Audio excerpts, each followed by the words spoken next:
and gentlemen, announcing the arrival of the Honorable Chief Minister of Penang, Yang Amat Berhormat Tuan Lim Guan Eng.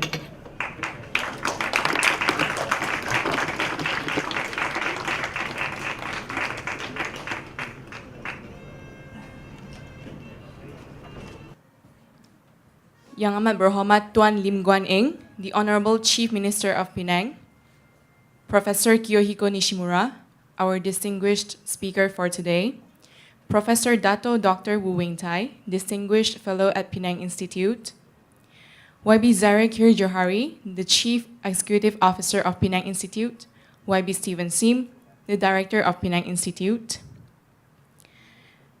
distinguished guests, ladies and gentlemen, a very good afternoon to all of you to our lecture entitled Lessons from the Financial Crisis for the Future of Asia. My name is Jessica and I will be your MC for today.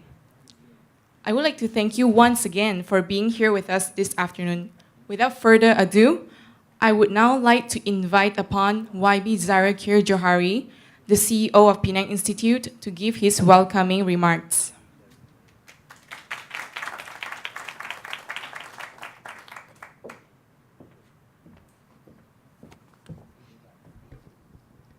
Thanks, Jessica. Chief Minister of Penang, Mr. Lim Guan Eng, our speaker for today, Professor Kiyohiko Nishimura, Penang Institute Distinguished Fellow, Professor Dato Wu Wing Tai, and Director of Penang Institute, also Member of Parliament for Bukit Mentajam, Mr. Stephen Sim, and of course, ladies and gentlemen, on behalf of Penang Institute, I welcome everyone to the 6th Penang in Asia lecture. So, as most of you probably know, the Penang in Asia lecture is a lectureship that is awarded under the patronage of His Excellency, the Governor of Penang, and it's also a forum where we usually bring in great scholars and public intellectuals from all over the world to Penang to discuss international and regional issues on developments in economics, social politics, sustainable development, and so on, but with special relevance or an attempt to contextualize it to Penang and Malaysia and the current situation that we face.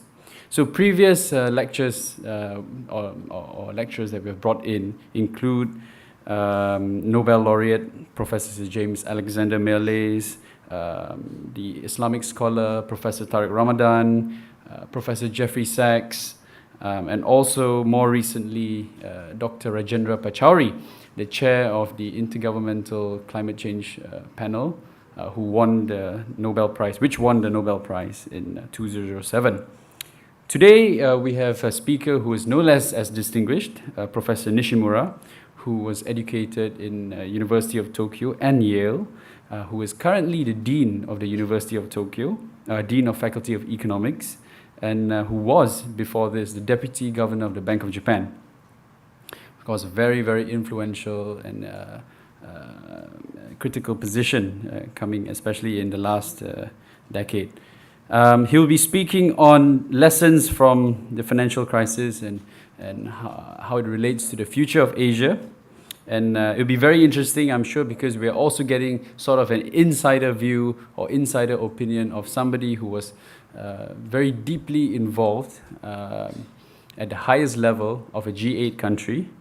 It's also extremely significant, given that the 21st century dynamics are extremely different. We have seen fundamental changes in global demographics, in the economic world order, in technological advances, and so on. So I'm sure Professor Nishimura will regale us with a great lecture. What are the challenges that we can expect to see coming up, and how do we face them? How do we prepare ourselves, not just in Penang, but also in Malaysia and the region, to face these coming great challenges? So with that, without further ado, I thank you all again for coming, and I hope everyone will enjoy the lecture ahead. Thank you.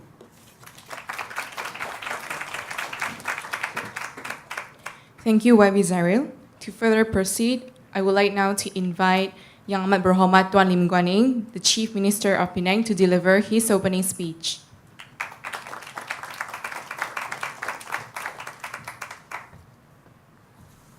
Thank you very much, Professor Kiyohiko Nishimura, the Dean of Faculty of Economics from Todai. We want to warmly welcome his first visit to Penang, and I'm sure you know there are many long-term residents in Penang. We've got actually 2,300 Japanese long-term residents. In 2008, there were only 1,006. Now there are 2,003. So you're looking at a growth or an increase of almost probably an average of more than 100 every year. I used to tell the Consul General of Japan that, in Japan, the population of Japanese is decreasing, but yet in Penang it is increasing. Zairil Q. Johari, the CEO of Penang Institute, Professor Dr. Wu Weng Tai, Distinguished Fellow of the Penang Institute, we have Steven Sin, Director of Penang Institute, Dr. Lim Kim Hua from BI, who is here with us today, and of course, a very good afternoon to all who are gathered on this afternoon for a very, I would say, a very academic but yet very important subject that would affect our economic prospects for the future.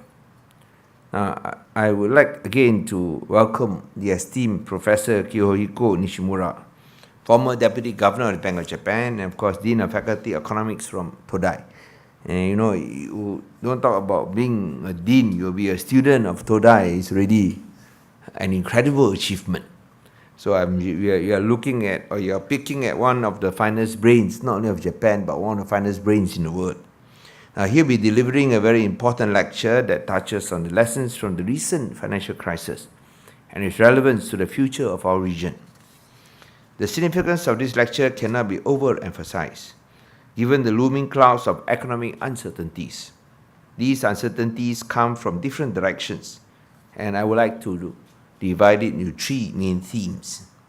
First theme will be the tapering of the QE, or the quantitative easing by the Federal Reserve that has commenced, though the pace of tapering may change, subject to the robustness of the US economic recovery. As we all know, quantitative easing has been an important factor in Asia in the last few years, by allowing extra liquidity to flow into the region, of course, spurring the stock market to new heights. The question is, what will happen when capital leaves? And certainly, there is bound to be an impact on Malaysia, and of course, we have seen some of the effects. Now, whilst the ringgit weakening's value as a result of this tapering, following the shrinking of foreign reserves, it has also, of course, a beneficial impact with increasing exports, but it has also meant that imported goods will be more expensive, thus causing inflationary pressures. Now, in these trying times, such an impact will further aggravate cost of living problems for low income and middle income households.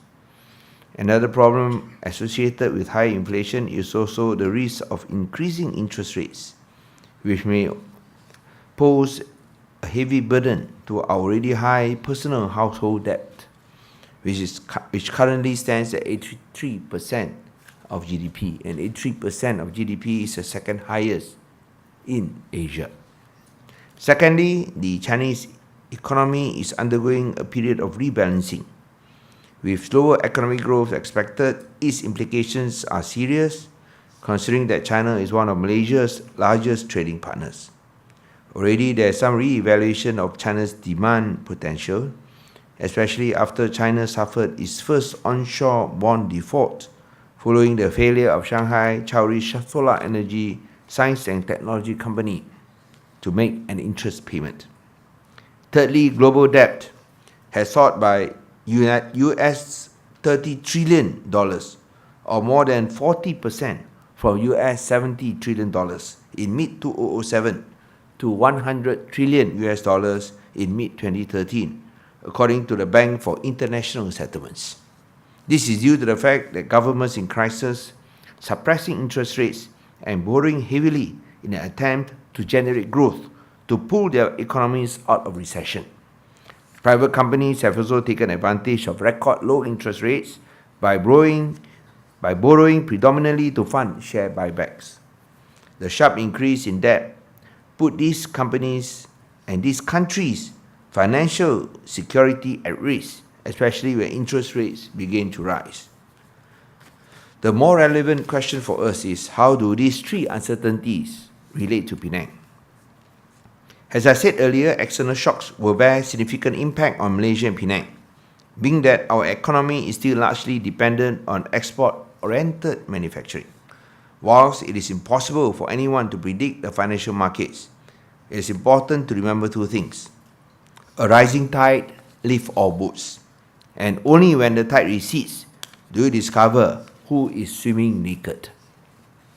Now, as a responsible government in Penang, we believe in being prepared for when a day comes that the tide turns and recedes or retreats. We do not want to be caught naked, but instead be amongst the best equipped among our peers to face the challenges. So in other words, in order not to be caught naked when the tide recedes, we must strengthen our financial position. Now, since 2008, the Penang State Government has established a budget-based administration based on CAT, Competency, Accountability and Transparency Governance, through the implementation of open competitive tenders for all public procurements and tenders, as well as requiring public declaration of assets of all state elected representatives, full disclosure of government contracts signed with the private sector. We have succeeded in making CAT governance as our core value. And Penang has been able to record budget surpluses every year without increasing any service charges or local rates, increasing our assets by 50% from 800 million ringgit to 1.2 billion ringgit, rescue a local government, Seberang Prime Municipal Council, from bankruptcy within only 1 year, and more importantly, reduce our state debts by 95%. Now, these achievements have been corroborated by Transparency International as well as the annual Auditor General's report. More importantly, the practice of good and clean governance in Penang has helped us become the top FDI state in Malaysia. For the period 2010 to August 2013, FDI into Penang amounted to 19.7 billion ringgit, or nearly 20% of Malaysia's total FDI of 103 billion ringgit. We have demonstrated that good and clean governance can not only help us save money, but also inspire the confidence of foreign investors. As we move forward, the government is upgrading from a budget-based administration that plugs leakages and cuts waste or inefficiencies to an outcome-based administration, which stresses on positive impact and difference to the stakeholders, that generates economic growth, creates employment opportunities, and fosters equitable justice. Penang believes that economic growth alone is not enough if income inequality is not reduced through equitable distribution of wealth. 40 years after Arthur Okun's book of Equality and Efficiency, The Big Trade-Off, the IMF economists have concluded that reducing inequality accelerates and not reduces economic growth, as well as allowing economic growth not in occasional spurts, but in a sustained manner. Hence, Penang is not only the first state in Malaysian history to wipe out corruption, but also the first state in Malaysia to wipe out poverty. Adopting UCTs, or unconditional cash transfers, by topping up families whose monthly household income are below the poverty line, Penang has managed to free itself out of absolute poverty. We are now focusing on reducing relative poverty through cash aid and providing affordable home ownership by building 20,000 units of affordable housing, and coupled with another 20,000 units more from the private sector. In terms of economic growth, Penang has relied on the twin economic engines of tourism, whether medical, education or recreational in nature, and manufacturing in E&E sectors, automation, medical devices and aerospace. However, the key to future economic successes is not an over-reliance on one sector, but to seek convergence of not only the manufacturing sector, but also both the services and government sector. Penang is therefore investing heavily in the shared services sector through the establishment of a 3.3 billion ringgit BPO and ITO hub, Business Process Outsourcing and Information Technology Outsourcing hub, that will see the creation of tens of thousands of high-paying and knowledge-intensive jobs. Already, global financial services firms such as Citigroup has opened their transaction services center in Penang, employing more than 1,000 local employees with an annual volume of 20 million transactions valued at 5.8 trillion US dollars. That is trillion, not billion. In addition to Citigroup, other companies that have set up their shared services here include giants like Wilmar, AirAsia, Atmel, Toll Forwarding, and of course Jurong Shipyard. In total, the proposed ITO BPO hub will comprise 74 acres of the BPO park in Bandar Lepas, another 7 acres in Baru, and of course a creative animation trigger in the Georgetown Heritage Enclave. Now, in pursuit of our goal to become an international and intelligent city, we have taken important steps of institutionalizing the fundamentals of rule of law, good and clean governance, as well as integrity in leadership. Following on from that, we have established outcome-based administrations that focuses on creating a rising tide that lifts all boats. While these initiatives have strengthened our financial position and built economic resilience, we have also taken steps to ensure that we stay ahead of the game in manufacturing and services, in order to ensure Penang is best prepared in the eventuality of an economic tidal change. Then I believe that, we believe, the state government believe that education is our lifeboat to our future. Not only can it reduce inequality, it can provide mobility and opportunity to all. Only a sound education foundation can provide ladders of opportunity and escalators to mobility. Penang State Government is adopting a three-pronged approach towards strengthening our education system. Namely, 1, giving annual funding to existing half-funded vernacular and religious schools. 2, building learning centers that focus on STEM teaching, STEM, science, technology, English, and mathematics. And thirdly, attracting world-class universities, as well as adopting German vocational school system within the premises of multinational corporations. These are huge challenges, and success is yet uncertain. But we must be willing to try and invest in education. For only when we boldly invest in the future, then can we win the future. For this reason, it is important not to rest on our laurels.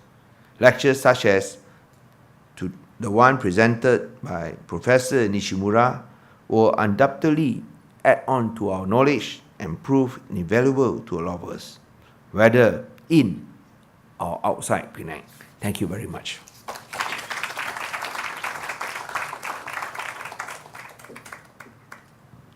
Thank you, Yang Amat Berhormat Tuan Lim Guan Eng, for the enlightening speech. Now I would like to invite our moderator for today, Professor Dato Dr. Wu Wing Tai, to the stage.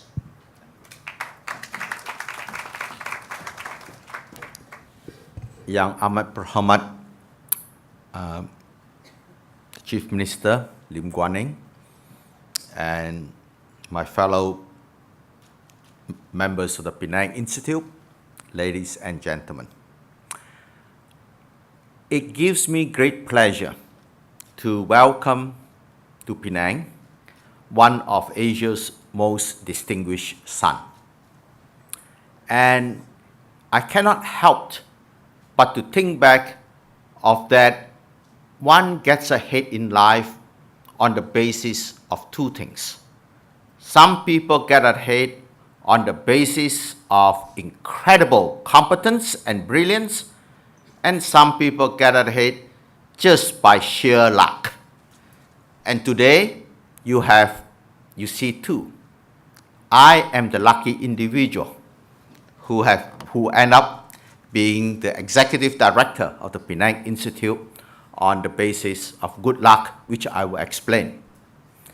The beginning of my good luck occurred very early in my career. On my first day on the job, at my first job after my PhD, I met Kiyohiko Nishimura, who was on the last day of his stay at the place where I was working. Had I come one day later, or he had left one day earlier, we would not have met.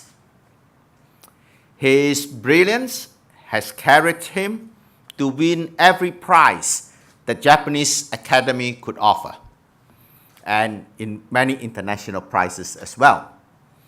And so, it was quite natural, on the basis of meritocratic criteria, he floated up to be the deputy governor of the Bank of Japan during a time of crisis. Well, we are lucky that he was there. I cannot help but to reflect, I floated up in Penang Institute thanks to my good luck, but your bad luck, of massive brain drain from this island. So in the absence of my betters, I have the honor of being able to invite distinguished friends of mine to come. So ladies and gentlemen, let me introduce to you Professor Kiyohiko Nishimura. Thank you.